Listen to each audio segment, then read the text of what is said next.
ಎಲ್ರಿಗೂ ನಮಸ್ಕಾರ. ಗೆಳತಿ ಯೂಟ್ಯೂಬ್ ಚಾನಲ್ಗೆ ಮತ್ತೊಮ್ಮೆ ಸ್ವಾಗತ. ಬನ್ನಿ ಸ್ನೇಹಿತರೆ, ಇನ್ನೇನು ಆಷಾಢ ಮಾಸ ಪ್ರಾರಂಭ ಆಗ್ತಾ ಇದೆ. ಹಾಗಾಗಿ ವೈಭವ ಲಕ್ಷ್ಮಿ ವ್ರತದ ಬಗ್ಗೆ ನೀವೆಲ್ಲ ಮಾಹಿತಿ ಕೇಳಿದ್ರಿ ಅಲ್ವಾ?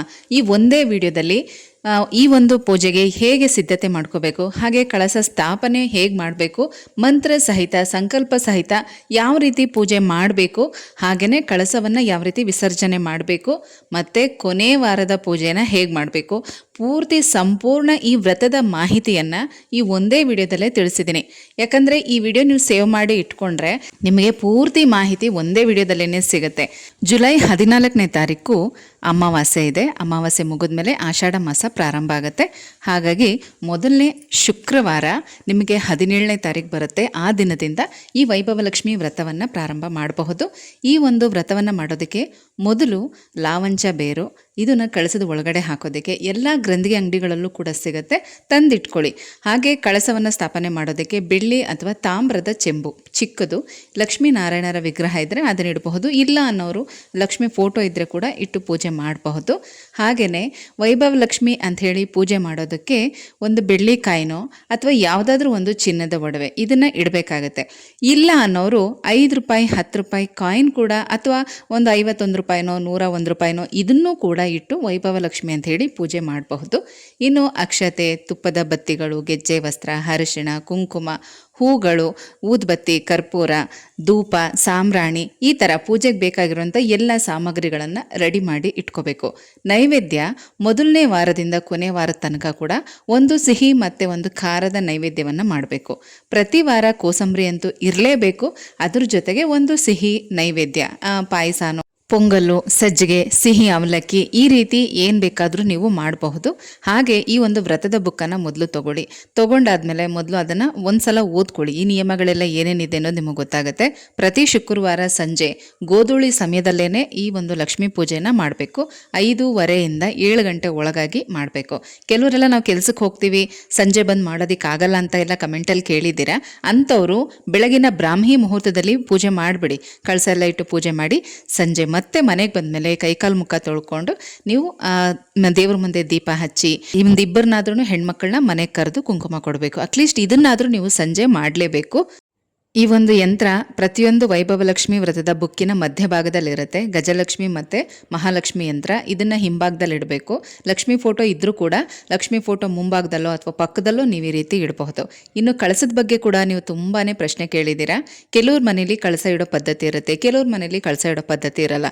ನೀವು ಪ್ರತಿದಿನದ ಕಳಸನ ಇಟ್ಟು ಪೂಜೆ ಮಾಡಿದ್ರೂ ಕೂಡ ವೈಭವಲಕ್ಷ್ಮಿ ಕಳಸನ ಈ ರೀತಿ ಸಪ್ರೇಟಾಗಿ ಇಟ್ಕೋಬೇಕು.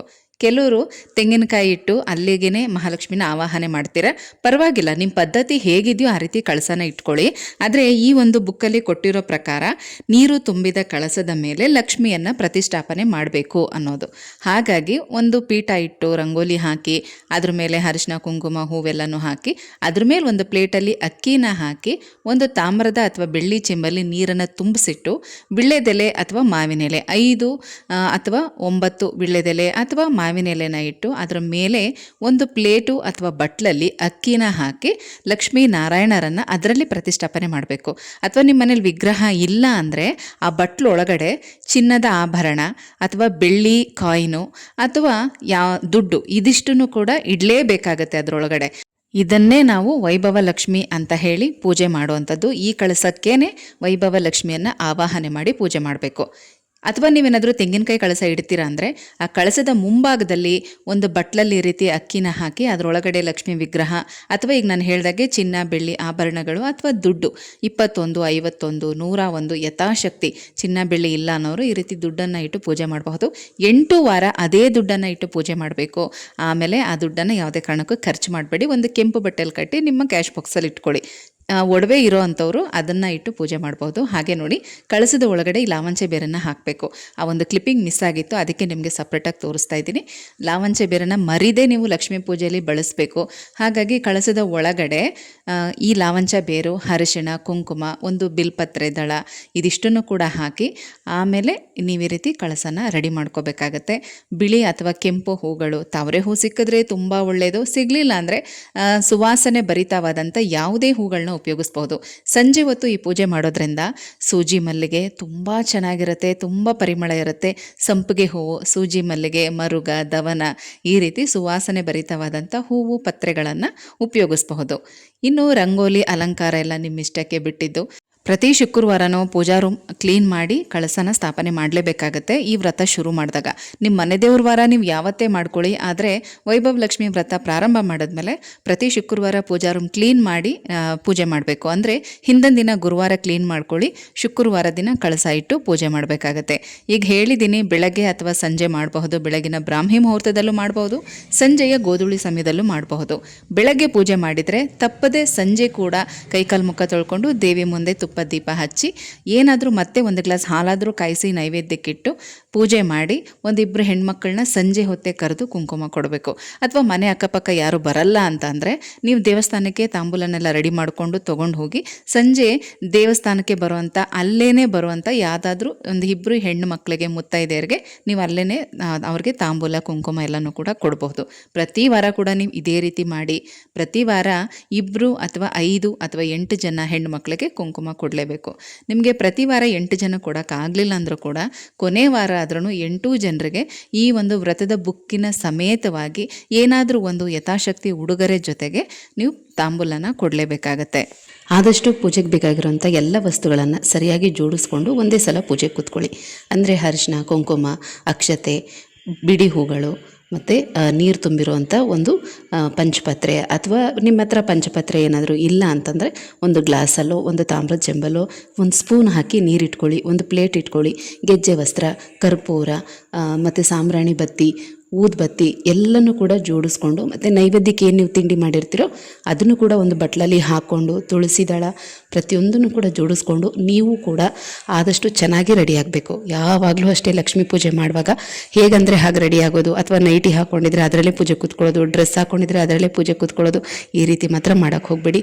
ಹಳೇದಾದರೂ ಪರವಾಗಿಲ್ಲ, ಒಳ್ಳೆ ರೇಷ್ಮೆ ಸೀರೆನ ಉಟ್ಕೊಂಡು ಪೂಜೆ ಮಾಡಿ. ಮತ್ತು ಎರಡೂ ಕೈಗೆ ಬಳೆ ಹಾಕ್ಕೋಬೇಕು, ಕುಂಕುಮ ಇಟ್ಕೋಬೇಕು, ಜಡೆ ಹಾಕ್ಕೊಂಡು ಹೂ ಮುಡ್ಕೊಳ್ಳಿ. ನಿಮ್ಮ ಕೂದಲು ಚಿಕ್ಕದಾಗಿದ್ದರೆ ಒಂದು ರಿಬ್ಬನ್ ಹಾಕ್ಕೊಂಡು ಹೂ ಮುಡ್ಕೊಳ್ಳಿ. ಒಂದೇ ಒಂದಾದರೂ ಕೂಡ ತಲೆಗೆ ಹೂ ಮುಡ್ಕೋಬೇಕು, ಕೆನ್ನೆಗೆ ಅರಿಶಿನ ಹಚ್ಕೋಬೇಕು. ಈ ರೀತಿ ರೆಡಿಯಾಗಿ ಪೂಜೆಗೆ ಕೂತ್ಕೋಬೇಕು. ಮನೇಲಿ ಪೂಜೆ ಮಾಡೋದಕ್ಕೆ ಯಾಕೆ ರೇಷ್ಮೆ ಸೀರೆ ಉಟ್ಕೋಬೇಕು ಅಂತ ಯೋಚನೆ ಮಾಡಬೇಡಿ. ರೇಷ್ಮೆ ವಸ್ತ್ರಕ್ಕೆ ಆಕರ್ಷಣಾ ಶಕ್ತಿ ಜಾಸ್ತಿ, ಮತ್ತು ಯಾವುದೇ ರೀತಿ ಅದಕ್ಕೆ ದೋಷ ಇರೋದಿಲ್ಲ, ಮೈಲಿಗೆ ಅನ್ನೋದಿರೋದಿಲ್ಲ. ಹಾಗಾಗಿ ಹೇಳ್ತಾ ಇದ್ದೀನಿ. ಮತ್ತು ಇನ್ನೊಂದೇನೆಂದರೆ, ರೇಷ್ಮೆ ಸೀರೆಗಳಿಲ್ಲ ಅಂದರೆ ಒಂದು ಒಳ್ಳೆ ಕಾಟನ್ ಸೀರೆನೋ ಅಥವಾ ಯಾವುದಾದ್ರೂ ಬಾರ್ಡ್ರ್ ಸೀರೆನೋ ನೀಟಾಗಿ ಉಟ್ಕೊಂಡು ಪೂಜೆ ಕೂತ್ಕೊಳ್ಳಿ. ಮೊದಲು ಪೂಜೆ ಶುರು ಮಾಡುವಾಗ ಹೊಸ್ಲ ಹತ್ರ, ತುಳಸಿ ಗಿಡದ ಹತ್ರ ದೀಪ ಹಚ್ಚಿ ನಮಸ್ಕಾರ ಮಾಡಿಕೊಂಡು ಆಮೇಲೆ ಮನೆ ಒಳಗಡೆ ದೀಪ ಹಚ್ಚಬೇಕು. ಪೂಜೆ ಶುರು ಮಾಡುವಾಗ ನಾವು ಯಾವ್ಯಾವ ದೇವರಿಗೆ ಪೂಜೆ ಮಾಡ್ತಾ ಇದ್ದೀವಿ, ಅವತ್ತು ಏನು ವ್ರತ ಮಾಡ್ತಾ ಇದ್ದೀವಿ, ಆ ದೇವರನ್ನೆಲ್ಲ ಆಹ್ವಾನ ಮಾಡಬೇಕು. ನಾವು ಮೊದಲು ಕರಿಬೇಕು ಅಲ್ವಾ. ನಾವು ಯಾವುದೇ ಪೂಜೆ ಶುರು ಮಾಡಿದ್ರೂ ಮೊದಲು ಗಣಪತಿನ ಕರಿಬೇಕು. ಹಾಗಾಗಿ ನಮಸ್ಕಾರ ಮಾಡಿಕೊಂಡು ಮೊದಲು ಶುಕ್ಲಾಂ ಭರಧರಂ ವಿಷ್ಣುಂ ಶಶಿವರ್ಣಂ ಚತುರ್ಭುಜಂ ಪ್ರಸನ್ನವದನಂ ಧ್ಯಾಯೇತ್ ಸರ್ವ ವಿಘ್ನೋಪಶಾಂತಯೇ ಅಂತ ಎರಡೂ ಕೈನ ಜೋಡಿಸಿ ನಮಸ್ಕಾರ ಮಾಡಿಕೊಂಡು ನಾವು ಗಣಪತಿನ ಪ್ರಾರ್ಥನೆ ಮಾಡಿಕೊಂಡು ಕರಿಬೇಕು. ನನ್ನ ಪೂಜೆ ಶುರು ಮಾಡ್ತಾ ಇದ್ದೀನಿ, ನನ್ನ ವ್ರತ ಶುರು ಮಾಡ್ತಾ ಇದ್ದೀನಿ, ಬಾಪ ನನ್ನ ಈ ಒಂದು ವ್ರತವನ್ನು ನಿರ್ವಿಘ್ನವಾಗಿ ನಡೆಸ್ಕೊಡು ಅಂತ ಹೇಳಿ ಮೊದಲು ಗಣಪತಿನ ಕರಿಬೇಕು. ಹಾಗೆ ನಮಸ್ಕಾರ ಮಾಡಿಕೊಂಡು ಶ್ರೀ ಗುರುಭ್ಯೋ ನಮಃ, ಹರಿ ಓಂ, ಶ್ರೀ ವೈಭವಲಕ್ಷ್ಮಿಯೇ ನಮಃ, ಲಕ್ಷ್ಮೀನಾರಾಯಣಾಭ್ಯ ನಮಃ ಅಂತ ನಮಸ್ಕಾರ ಮಾಡಿಕೊಂಡು, ಅಂದರೆ ಅವರನ್ನು ಕೂಡ ಲಕ್ಷ್ಮೀನಾರಾಯಣರನ್ನು ಕೂಡ ಕರಿಬೇಕು. ಇದಾದಮೇಲೆ ನೋಡಿ ಆಚಮ್ಯ ಮಾಡಬೇಕು. 3 ಸಲ ನೀರನ್ನು ಕುಡಿಬೇಕು. ನೀವು ಪಂಚಪತ್ರೆಯಲ್ಲೋ ಅಥವಾ ಒಂದು ಗ್ಲಾಸಲ್ಲೋ ತಾಮ್ರ ಚೆಂಬಲ್ಲೋ ಒಂದು ಸ್ಪೂನ್ ಹಾಕಿ ನೀರಿಟ್ಕೋಬೇಕು. ಎಡಗೈಯಿಂದ ಆ ಸ್ಪೂನಲ್ಲಿ ನೀರನ್ನ ತಗೊಂಡು ನಿಮ್ಮ ಬಲಗೈಗೆ, ತೀರ್ಥ ನೀವು ಯಾವ ರೀತಿ ತೊಗೊಳ್ತಿರೋ ಆ ಥರ ಆ ಬಲಗೈಗೆ ಹಾಕ್ಕೊಂಡು 3 ಸಲ ನೀರು ಕುಡಿಬೇಕು. ಆ ಕುಡಿಯುವಾಗ ಕೇಶವಾಯ ಸ್ವಾಹ, ನಾರಾಯಣಾಯ ಸ್ವಾಹ, ಮಾಧವಾಯ ಸ್ವಾಹ ಅಂತ ಹೇಳಬೇಕು.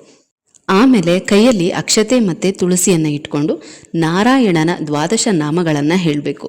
ಯಾವ ರೀತಿ ಅಂತಂದರೆ, ಗೋವಿಂದಾಯ ನಮಃ, ವಿಷ್ಣುವೇ ನಮಃ, ಮಧುಸೂದನಾಯ ನಮಃ, ತ್ರಿವಿಕ್ರಮಾಯ ನಮಃ, ವಾಮನಾಯ ನಮಃ, ಶ್ರೀಧರಾಯ ನಮಃ, ಹೃಷಿಕೇಶಾಯ ನಮಃ, ಪದ್ಮನಾಭಾಯ ನಮಃ, ದಾಮೋದರಾಯ ನಮಃ, ಸಂಕರ್ಷಣಾಯ ನಮಃ, ವಾಸುದೇವಾಯ ನಮಃ, ಪ್ರದ್ಯುಮ್ನಾಯ ನಮಃ, ಅನಿರುದ್ಧಾಯ ನಮಃ, ಪುರುಷೋತ್ತಮಾಯ ನಮಃ, ಅಧೋಕ್ಷಜಾಯ ನಮಃ, ನಾರಸಿಂಹಾಯ ನಮಃ, ಅಚ್ಯುತಾಯ ನಮಃ, ಜನಾರ್ದನಾಯ ನಮಃ, ಉಪೇಂದ್ರಾಯ ನಮಃ, ಹರೆಯೇ ನಮಃ, ಶ್ರೀಕೃಷ್ಣಾಯ ನಮಃ ಅಂತ ಹೇಳ್ತಾ ನಮಸ್ಕಾರ ಮಾಡಿಕೊಂಡು ಶ್ರೀ ಗುರುಭ್ಯೋ ನಮಃ, ಶ್ರೀಮನ್ ಮಹಾಗಣಪತಿಯೇ ನಮಃ, ಕುಲದೇವತಾಯೇ ನಮಃ, ಇಷ್ಟದೇವತಾಭ್ಯೋ ನಮಃ, ಅವಿಘ್ನಮಸ್ತು ಶಾಂತಿರಸ್ತು ಆಗಮಾರ್ಥಂತು ದೇವಾನಾಂ ಗಮನಾರ್ಥಂತು ರಕ್ಷಮಾಂ ಕುರುವೆ ಗಂಢಾರವಂತತ್ವ ದೇವತಾ ಆಹ್ವಾನ ಲಾಂಛನಂ ಅಂತ ಹೇಳಿ ಅಕ್ಷತೆಯನ್ನು ತಗೊಂಡು ಎಲ್ಲ ಕಡೆಗೂ ಹಾಕಿ ಘಂಟಾನಾದವನ್ನು ಮಾಡಬೇಕು.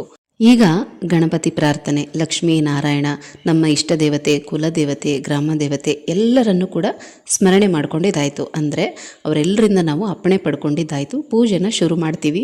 ನನಗೆ ಅಪ್ಪಣೆ ಕೊಡಿ ಅಂಥೇಳಿ ನಾವು ಅಪ್ಪಣೆಯನ್ನು ಪಡ್ಕೊಂಡಿದ್ದಾಯಿತು. ಈಗ ಪೂಜೆ ಶುರು ಮಾಡಬೇಕು. ಮೊದಲು ಗಣಪತಿನ ಪ್ರಾರ್ಥನೆ ಮಾಡ್ಕೋಬೇಕು. ಗಣಪತಿ ಮಂತ್ರ ನಿಮಗೆ ಗೊತ್ತಿರೋದು ಯಾವುದಾದ್ರೂ ಹೇಳ್ಕೊಳ್ಳಿ. ಶುಕ್ಲಾಂ ಭರಧರಂ ವಿಷ್ಣುಂ ಶಶಿವರ್ಣಂ ಚತುರ್ಭುಜಂ ಪ್ರಸನ್ನವದನಂ ಧ್ಯಾಯೇತ್ ಸರ್ವ ವಿಘ್ನೋಪಶಾಂತಯೇ ನಮಸ್ತೇಸ್ತು ಮಹಾಮಾಯೆ ಶ್ರೀಪೀಠೆ ಸುರಪೂಜಿತೆ ಶಂಖಚಕ್ರ ಗದಾಸ್ತೆ ಮಹಾಲಕ್ಷ್ಮಿ ನಮೋಸ್ತುತೆ. ಕೈಯಲ್ಲಿ ಹೂವು ಅಕ್ಷತೆಯನ್ನು ಇಟ್ಕೊಂಡು ಈ ಮಂತ್ರನ ಹೇಳ್ತಾ ಗಣಪತಿ ಮುಂದೆ ಹಾಕಿ ಸಂಕಲ್ಪಕ್ಕೆ ಸಿದ್ಧತೆ ಮಾಡ್ಕೋಬೇಕು. ಪಂಚಪತ್ರೆಯನ್ನು ಹತ್ತಿರದಲ್ಲಿ ಇಟ್ಕೊಳ್ಳಿ, ಒಂದು ಪ್ಲೇಟ್ ಇಟ್ಕೊಳ್ಳಿ, ಹೂವು ಅಕ್ಷತೆಯನ್ನು ಕೈಯಲ್ಲಿ ಇಟ್ಕೊಂಡು ಈ ರೀತಿ ಸಂಕಲ್ಪ ಮಾಡ್ಕೊಳ್ಳಿ. ಸಂಕಲ್ಪ ಮಂತ್ರನ ಡಿಸ್ಕ್ರಿಪ್ಷನ್ ಬಾಕ್ಸಲ್ಲೂ ಕೊಟ್ಟಿರ್ತೀನಿ. ಎಲ್ಲ ವೈಭವಲಕ್ಷ್ಮಿ ವ್ರತದ ಬುಕ್ಕಲ್ಲೂ ಕೂಡ ಸಂಕಲ್ಪ ಮಂತ್ರ ಕೊಟ್ಟಿರ್ತಾರೆ. ನೀವು ಯಾವ ದಿನ ಪೂಜೆ ಮಾಡ್ತಾ ಇರ್ತೀರಾ ಆ ದಿನ ಯಾವ ನಕ್ಷತ್ರ ಯಾವ ತಿಥಿ ಇರುತ್ತೆ ಅದನ್ನು ನೀವು ಮಧ್ಯದಲ್ಲಿ ಸೇರಿಸ್ಕೋಬೇಕು. ಮತ್ತು ನಿಮ್ಮ ಗೋತ್ರ ಯಾವುದು, ನಿಮ್ಮ ರಾಶಿ ನಕ್ಷತ್ರಗಳ್ಯಾವುದು, ನಿಮ್ಮ ಮನೆಯವರ ರಾಶಿ ನಕ್ಷತ್ರಗಳೆಲ್ಲ ನಿಮಗೆ ಗೊತ್ತಿದ್ರೆ ಅದನ್ನು ಕೂಡ ಮಧ್ಯದಲ್ಲಿ ಸೇರಿಸ್ಕೋಬೇಕು.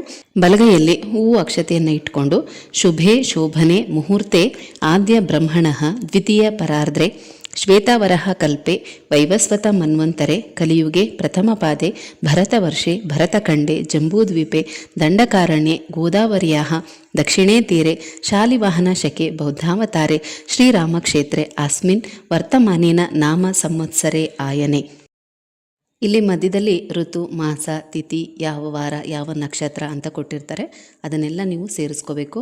ಅದಾದಮೇಲೆ ಯುಕ್ತಾಯಾಮ್ ಏವಂ ಗುಣ ವಿಶೇಷಣ ವಿಶಿಷ್ಟಾಯಾಮ್ ಶುಭತಿಥೋ ಮಮ ಅಂತ ಬರುತ್ತೆ ನೋಡಿ. ಅಲ್ಲಿ ನಿಮ್ಮ ಗೋತ್ರ, ಹೆಸರು, ನಕ್ಷತ್ರ ಇದನ್ನೆಲ್ಲ ಹೇಳ್ಕೋಬೇಕು. ಮತ್ತು ಮನೆಯವರೆಲ್ಲರದು ನಕ್ಷತ್ರ ರಾಶಿಗಳನ್ನು ಹೇಳ್ಕೊಂಡು ಅವ್ರ ಹೆಸರೆಲ್ಲ ಹೇಳ್ಕೊಂಡು ನೀವು ಸಹ ಕುಟುಂಬಾನಾಂ ಕ್ಷೇಮ ಸ್ಥೈರ್ಯ ವಿಜಯ ವೀರ್ಯ ಅಭಯ ಆಯು ಆರೋಗ್ಯ ಐಶ್ವರ್ಯಾಭಿವೃದ್ಧ್ಯರ್ಥಂ ಧರ್ಮಾರ್ಥ ಕಾಮ ಮೋಕ್ಷ ಚತುರ್ವಿಧ ಫಲಪುರುಷಾರ್ಥ ಸಿದ್ಧ್ಯರ್ಥಂ ಸಕಲ ಮನೋರಥ ಪ್ರಾಪ್ತ್ಯರ್ಥಂ ಶ್ರೀ ವೈಭವಲಕ್ಷ್ಮಿ ಪೂಜಾ ಅಹಂ ಕರ್ಮಾನು ಕರಿಷ್ಯೆ ಅಂತ ಹೇಳ್ಕೊಂಡು ಕೈಯಲ್ಲಿರುವಂಥ ಹೂವು ಅಕ್ಷತೆಯನ್ನು ತಟ್ಟೆಯಲ್ಲಿ ಹಾಕ್ತಾ, ಅಂದರೆ ನಿಮ್ಮ ಎಡಗೈಯಿಂದ ಪಂಚಪತ್ರೆಯಲ್ಲಿರೋ ನೀರನ್ನು ತಗೊಂಡು ಬಲಗೈ ಮೇಲೆ ಹಾಕ್ಕೊಂಡು 3 ಸಲ ಹಾಕ್ಕೊಂಡು ಆ ಹೂವು ಅಕ್ಷತೆಯನ್ನು ತಟ್ಟೆಯಲ್ಲಿ ಹಾಕಬೇಕು. ಆಮೇಲೆ ಅದನ್ನು ನೀವು ಹೊರಗಡೆ ಗಿಡಕ್ಕಾದರೂ ಹಾಕಿ ಅಥವಾ ಯಾರು ತುಳಿದಿರೋಂಥ ಜಾಗಕ್ಕಾದರೂ ಹಾಕ್ಬೋದು. ಸಂಕಲ್ಪ ಆದಮೇಲೆ ನೀವು ಲಕ್ಷ್ಮೀ ವಿಗ್ರಹ ಏನಾದರೂ ಇಟ್ಕೊಂಡಿದ್ರೆ ನೀವು ಅದನ್ನು ಅಭಿಷೇಕನ ಮಾಡ್ಕೋಬೋದು. ಪಂಚಾಮೃತ ಅಭಿಷೇಕ ಅಥವಾ ಬರೀ ಹಾಲಿನ ಅಭಿಷೇಕವನ್ನು ಮಾಡ್ಕೋಬೋದು. ವಿಗ್ರಹ ಇಲ್ಲ, ನಾವು ಬರೀ ಫೋಟೋ ಮತ್ತು ಕಳಸ ಇಟ್ಟು ಪೂಜೆ ಮಾಡ್ತೀವಿ ಅಂತ ಅನ್ನೋರು ಹಾಗೆಯೇ ಗಂಗೆ ಪೂಜೆನ ಮಾಡಿಕೊಂಡು ಪೂಜೆನ ಶುರು ಮಾಡ್ಕೋಬೋದು. ಈಗ ನೀವೇನು ಪಂಚಪತ್ರೆನೋ ಅಥವಾ ಒಂದು ತಾಮ್ರದ ಚೆಂಬಲ್ಲಿ ನೀರಿಟ್ಕೊಂಡಿರ್ತೀರಲ್ವ, ಅದ್ರ ಮೇಲೆ ಕೈ ಇಟ್ಕೊಂಡು ಗಂಗೆ ಚ ಯಮುನೆ ಚೈವ ಗೋದಾವರಿ ಸರಸ್ವತಿ ನರ್ಮದೆ ಸಿಂಧು ಕಾವೇರಿ ಜಲಸ್ಮಿನ್ ಸನ್ನಿಧಿಂ ಕುರು ಅಂತ ಹೇಳಿ ಆ ಕಳಸವನ್ನು ನಮಸ್ಕಾರ ಮಾಡಿಕೊಂಡು ಅದ್ರ ಒಳಗಡೆ ಒಂದು ಹೂನ ಅದ್ದಿ ಎಲ್ಲ ಪೂಜಾ ಸಾಮಗ್ರಿಗಳ ಮೇಲೆ ಮತ್ತು ನಿಮ್ಮ ತಲೆ ಮೇಲೆ ಪ್ರೋಕ್ಷಣೆ ಮಾಡ್ಕೋಬೇಕು. ಅಪವಿತ್ರಂ ಪವಿತ್ರಯಾಮಿ ಅಂತ ಹೇಳಿಕೊಂಡು ಎಲ್ಲದ್ರ ಮೇಲೂ ಕೂಡ ನೀರನ್ನ ಪ್ರೋಕ್ಷಣೆ ಮಾಡ್ಕೋಬೇಕು. ಆಮೇಲೆ ನೀವೇನು ವೈಭವಲಕ್ಷ್ಮಿ ಕಳಸ ಸ್ಥಾಪನೆ ಮಾಡಿರ್ತೀರಲ್ಲ ಅದನ್ನು ಮುಟ್ಟಿ ವೈಭವಲಕ್ಷ್ಮಿ ಅವಾಹಯಾಮಿ ಅಂತ 3 ಸಲ ಹೇಳ್ಕೋಬೇಕು.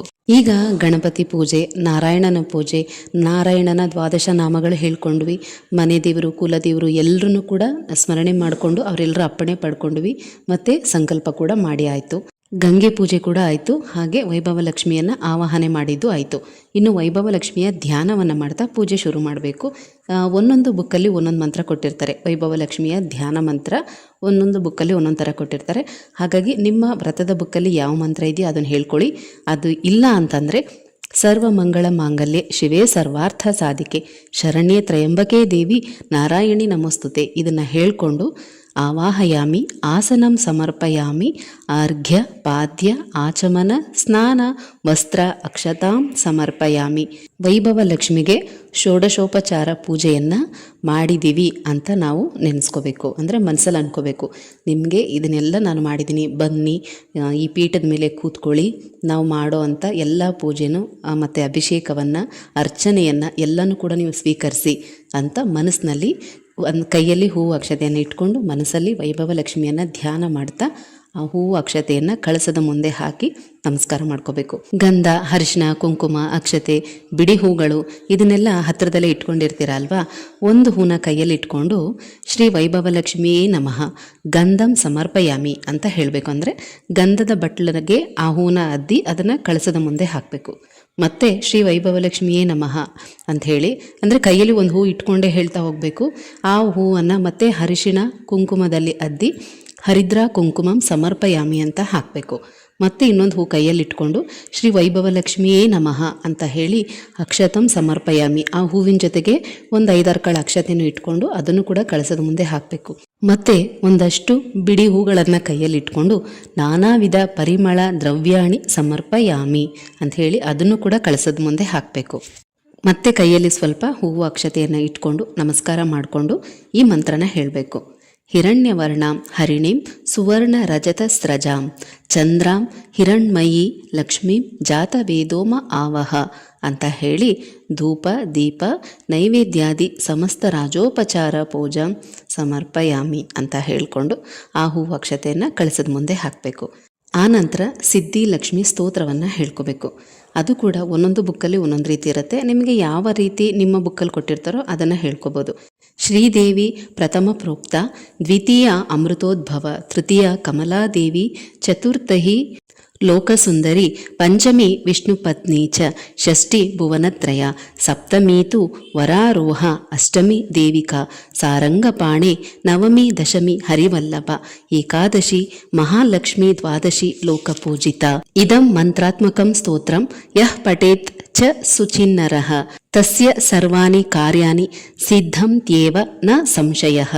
ಈ ಒಂದು ಸಿದ್ಧಿ ಲಕ್ಷ್ಮಿ ಸ್ತೋತ್ರವನ್ನು ಹೇಳಾದ್ಮೇಲೆ ನೈವೇದ್ಯವನ್ನು ಅರ್ಪಣೆ ಮಾಡಬೇಕು. ನೀವೇನು ನೈವೇದ್ಯಕ್ಕೆ ರೆಡಿ ಮಾಡಿ ಇಟ್ಕೊಂಡಿರ್ತೀರಲ್ಲ ಅದನ್ನು ಕಳಸದ ಮುಂದೆ ಇಟ್ಟು ಅದ್ರ ಮೇಲೆ ಒಂದು ತುಳಸಿ ದಳ ಇಟ್ಟು ನೀವು ಪಂಚಪತ್ರೆಯಿಂದ ನೀರನ್ನ ತೊಗೊಂಡು 3 ಸಲ ಸುತ್ತಿ ಪಕ್ಕದಲ್ಲಿ ಹಾಕಿ ಎರಡೂ ಕೈಯಿಂದ ತೋರಿಸ್ಬೇಕು ದೇವರಿಗೆ. ಮಹಾನ್ ನೈವೇದ್ಯಂ ಸಮರ್ಪಯಾಮಿ ಅಂತ ಹೇಳಿಬಿಟ್ಟು 3 ಸಲ ಹೇಳಬೇಕು. ಅದು ಹೇಳಾದ್ಮೇಲೆ ಮಹಾಲಕ್ಷ್ಮಿ ಅಷ್ಟೋತ್ತರ ಮಾಡ್ಕೊಳ್ಳಿ. ಬಿಡಿ ಹೂವಿಂದನಾದರೂ ಅರ್ಚನೆ ಮಾಡ್ಕೊಳ್ಳಿ ಅಥವಾ ಕುಂಕುಮಾರ್ಚನೆಯನ್ನಾದರೂ ಮಾಡ್ಕೊಳ್ಳಿ. ಕುಂಕುಮಾರ್ಚನೆಯನ್ನು ಮಾಡುವಂಥವ್ರು ಒಂದು ಪ್ಲೇಟ್ ಇಟ್ಕೋಬೇಕು. ಅದ್ರ ಮೇಲೆ 2 ವೀಳ್ಯದೆಲೆ ತೊಟ್ಟು ದೇವ್ರ ಕಡೆ ಇರಬೇಕು, ತುದಿ ನಿಮ್ಮ ಕಡೆ ಇರಬೇಕು. ಆ ರೀತಿ ಇಟ್ಕೊಳ್ಳಿ. ಅದ್ರ ಮೇಲೆ ಒಂದು ಗುಂಡಡಿಕೆ ಇಟ್ಕೊಳ್ಳಿ ಅಥವಾ 5 ರೂಪಾಯಿದು ಅಥವಾ ಬೆಳ್ಳಿಕಾಯಿನೂ ಯಾವುದಾದ್ರೂ ಇದ್ದರೆ ಒಂದು ಕಾಯನ್ನಾದರೂ ಇಟ್ಕೊಳ್ಳಿ. ಇಟ್ಕೊಂಡು ಅದ್ರ ಮೇಲೆ ಅರಿಶಿನ ಕುಂಕುಮದ ಬಟ್ಲು 2 ಪಕ್ಕದಲ್ಲಿ ಇಟ್ಕೊಳ್ಳಿ. ನಿಮ್ಮ ಉಂಗುರದ ಬೆರಳು ಮತ್ತು ಹೆಬ್ಬೆರಳು ಇದು 2ರಿಂದ ಮೊದಲು ಅರಿಶಿನ 3 ಸಲ ಹಾಕಬೇಕು. ಅದಾದಮೇಲೆ ಕುಂಕುಮನ ಹಾಕ್ತಾ ನೀವು ಅಷ್ಟೋತ್ತರವನ್ನು ಮಾಡ್ಕೊಳ್ತಾ ಹೋಗಿ. ಅಷ್ಟೋತ್ತರನೂ ಇದೇ ವಿಡಿಯೋದಲ್ಲಿ ಹೇಳ್ತಾ ಹೋದರೆ ತುಂಬಾ ಲೆಂತಿ ಆಗಿಬಿಡುತ್ತೆ. ಮಹಾಲಕ್ಷ್ಮಿಯ ಮೊದಲ 3 ಹೆಸರನ್ನು ಹೇಳುವಾಗ ಅರಿಶಿನ ಹಾಕಬೇಕು, ಆಮೇಲೆ ಕುಂಕುಮನ ಹಾಕ್ಕೊಂಡು ಹೋಗಬೇಕು. ಇದೇ ರೀತಿ 108 ಹೆಸರುಗಳನ್ನು ಹೇಳೋವರೆಗೂ ಕುಂಕುಮವನ್ನು ಹಾಕ್ತಾ ಅರ್ಚನೆ ಮಾಡ್ಕೊಳ್ಳಿ. ಅಥವಾ ಬಿಡಿ ಹೂವಿನಿಂದನಾದ್ರೂ ದೇವಿಗೆ ಅರ್ಚನೆ ಮಾಡ್ಬೋದು. ಮತ್ತು ಪ್ರತಿ ವಾರನೂ ಕುಂಕುಮಾರ್ಚನೆ ಮಾಡಬೇಕು ಅಂತೇನಿಲ್ಲ, ಮೊದಲನೇ ವಾರ ಆದರೂ ಮಾಡಿ ಅಥವಾ ಕೊನೆ ವಾರ ಆದರೂ ಮಾಡ್ಕೊಳ್ಳಿ. ಮತ್ತು ಈ ರೀತಿ ಕುಂಕುಮಾರ್ಚನೆ ಮಾಡಿರುವಂಥ ಕುಂಕುಮನ ನಿಮ್ಮ ಮನೆಯವ್ರು ಮಾತ್ರ ಹಣೆಗಿಟ್ಕೋಬೇಕು.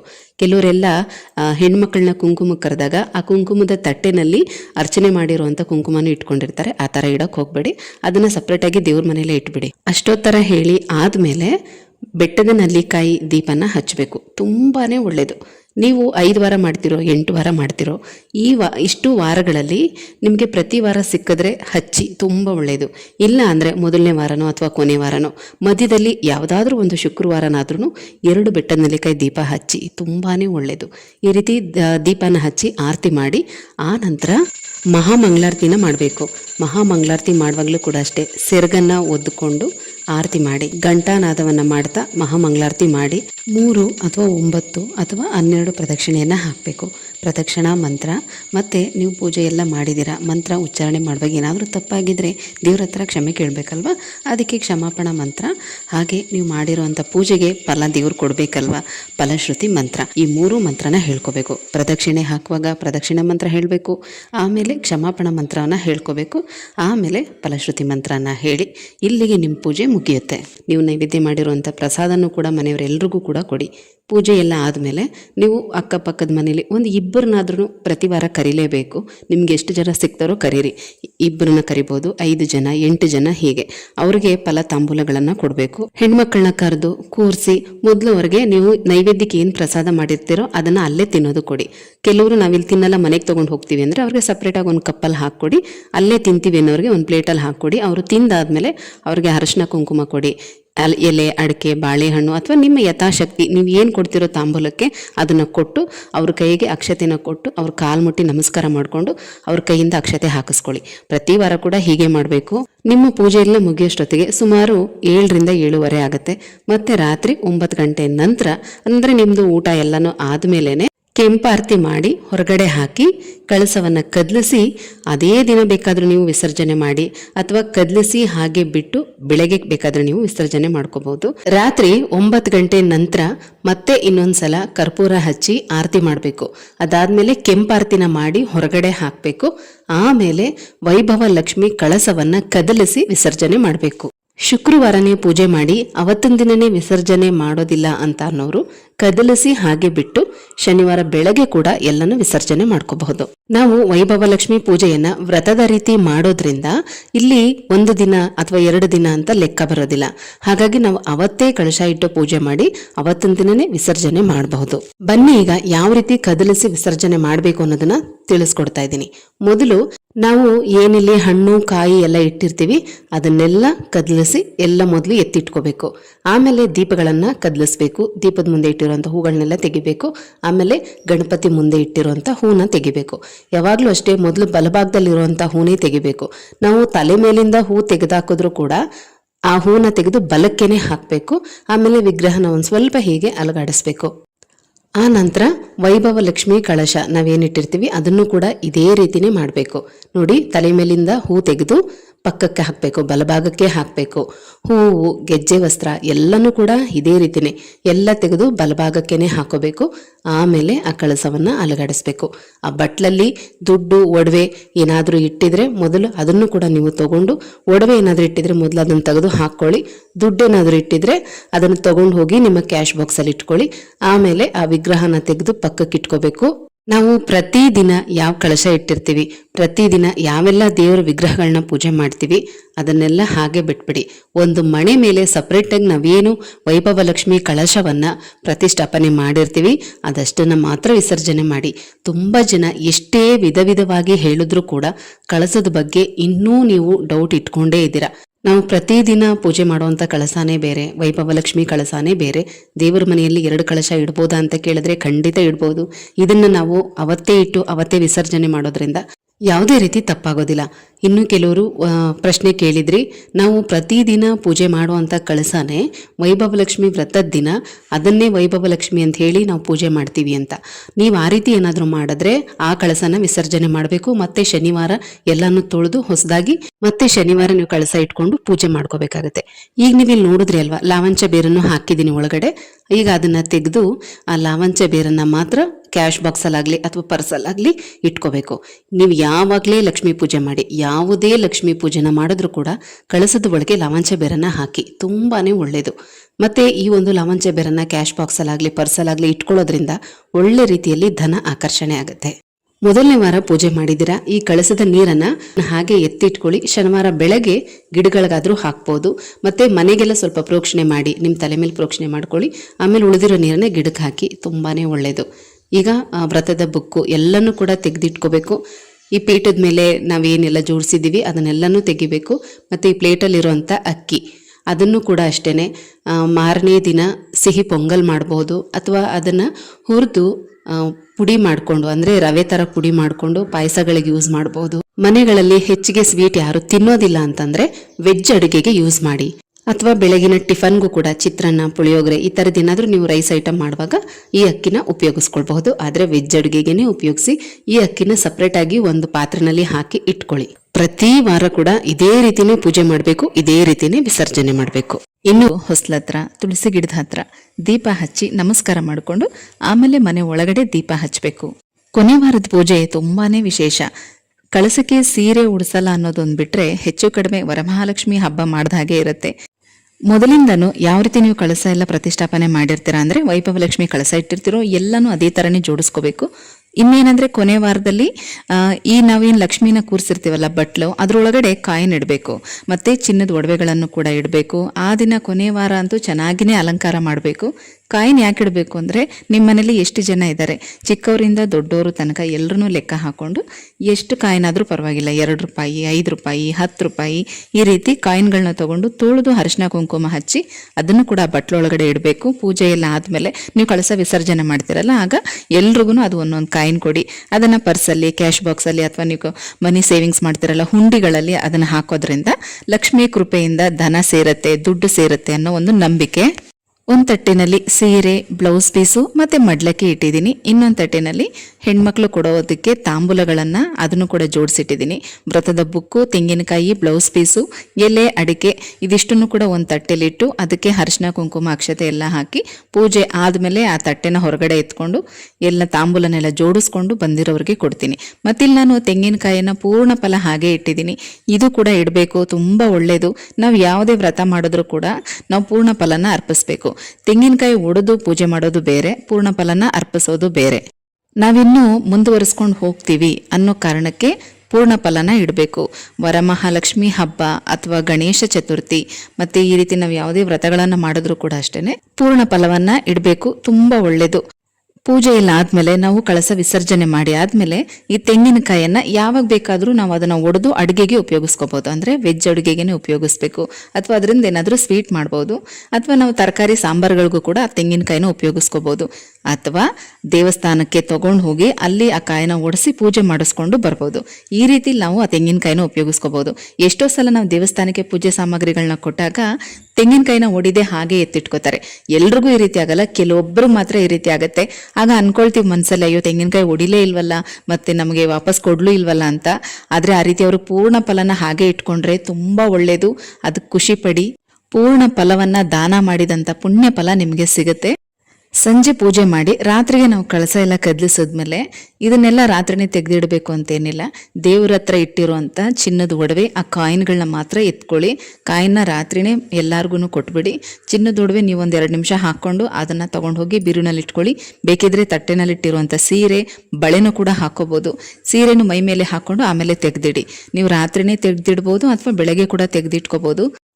ಈ ತಟ್ಟೆಲಿ ಇಟ್ಟಿರುವಂಥ ಅಕ್ಕಿ, ಬೆಲ್ಲ, ಕೊಬ್ಬರಿ ಇದನ್ನೆಲ್ಲನೂ ಕೂಡ ಅಷ್ಟೇ ನಾವೇನಾದರೂ ಸಿಹಿ ಅಡುಗೆಗಳಿಗೆ ಉಪಯೋಗಿಸ್ಕೋಬೋದು. ಪಾಯಸ, ಪೊಂಗಲ್ಲು ಈ ರೀತಿ ಮಾಡಿ ಮನೆಯವರೆಲ್ಲರೂ ಊಟ ಮಾಡ್ಬೋದು. ಈ ಶುಕ್ರವಾರ ಕೊನೆ ವಾರದ ಪೂಜೆ ಮಾಡಿರ್ತೀವಿ, ಮಾರನೇ ದಿನ ಶನಿವಾರ, ಶ್ರಾವಣ ಶನಿವಾರ ಆಗಿರುತ್ತೆ. ಆ ಸಮಯದಲ್ಲಿ ಇದನ್ನೆಲ್ಲ ಉಪಯೋಗಿಸ್ಕೊಂಡು ಪೊಂಗಲ್ ಏನಾದರೂ ಮಾಡಿ ಮನೆಯವರೆಲ್ಲರೂ ತಿನ್ಬೋದು. ಮತ್ತೊಮ್ಮೆ ಹೇಳ್ತಾ ಇದ್ದೇನೆ, ನಾವು ವ್ರತ ಮಾಡ್ತಿರೋದ್ರಿಂದ ಕಳಸನ ಒಂದೇ ದಿನಕ್ಕೆ ಅವತ್ತೇ ಇಟ್ಟು ಅವತ್ತೇ ವಿಸರ್ಜನೆ ಮಾಡ್ಬೋದು. ಈ ರೀತಿ ಕೆಂಪಾರತಿಯನ್ನು ಮಾಡ್ಕೋಬೇಕು. ಒಂದು ಪ್ಲೇಟಲ್ಲಿ ನೀರು ತೊಗೊಂಡು ಅದಕ್ಕೊಂದು ಚಿಟಿಕೆ ಅರಿಶಿನ, ಒಂದು ಚಿಟಿಕೆ ಕುಂಕುಮ ಹಾಕಿ ಚೆನ್ನಾಗಿ ಕಲಸಿ ಅದರೊಳಗಡೆ 2 ತುಪ್ಪದ ದೀಪನ ಇಟ್ಕೊಂಡು ದೇವಿಗೆ ಆರತಿ ಮಾಡಬೇಕು. ಆನಂತರ ಆ ದೀಪಗಳನ್ನು ತೆಗೆದು ಕೆಳಗಿಟ್ಟು ಈ ನೀರನ್ನು ಹೊರಗಡೆ ಚೆಲ್ಲಬೇಕು. ಮುಂಬಾಗ್ಲಲ್ಲೂ ಕೂಡ ಹಾಕ್ಬೋದು, ಅಂದರೆ ಹೊರಗಡೆ ಗೇಟ್ ಹತ್ರ ಹಾಕ್ಬೋದು, ಏನು ತೊಂದರೆ ಇಲ್ಲ. ಆಮೇಲೆ ನೀವು ಕಳಸನ ಕದಲಿಸಿ ಮಾರನೇ ದಿನ ವಿಸರ್ಜನೆ ಮಾಡ್ಕೋಬಹುದು. ಈಗ ನಿಮಗೆ ಯಾವುದೇ ರೀತಿ ಕನ್ಫ್ಯೂಷನ್ ಇಲ್ಲ ಅಂದ್ಕೊಂಡಿದ್ದೀನಿ. ಸಂಪೂರ್ಣ ಮಾಹಿತಿ ಒಂದೇ ವಿಡಿಯೋದಲ್ಲಿ ಸಿಕ್ಕಿದೆ. ಮತ್ತೆ ಹೇಳ್ತಾ ಇದ್ದೀನಿ, ಕಳಸನ ಕದಲಿಸುವಾಗ ನೀವು ಪ್ರತಿದಿನ ಇಟ್ಟು ಪೂಜೆ ಮಾಡುವಂಥ ಕಳಸ, ವಿಗ್ರಹ ಅದನ್ನೆಲ್ಲ ಏನು ಮುಟ್ಟಬೇಡಿ. ವೈಭವ ಲಕ್ಷ್ಮಿ ಪೂಜೆಗೆ ಏನೆಲ್ಲ ನೀವು ಇಟ್ಟಿದ್ದೀರೋ ಅದಷ್ಟನ್ನು ಮಾತ್ರ ಕದಲಿಸಿ ಮಾರನೇ ದಿನ ವಿಸರ್ಜನೆ ಮಾಡಿಕೊಂಡ್ರೆ ಸಾಕು. ಈ ಒಂದು ವಿಡಿಯೋಯಿಂದ ನಿಮಗೆ ಸಂಪೂರ್ಣ ಈ ವ್ರತದ ಮಾಹಿತಿ ಸಿಕ್ಕಿದೆ ಅಂತ ಅಂದ್ಕೊಂಡಿದ್ದೀನಿ.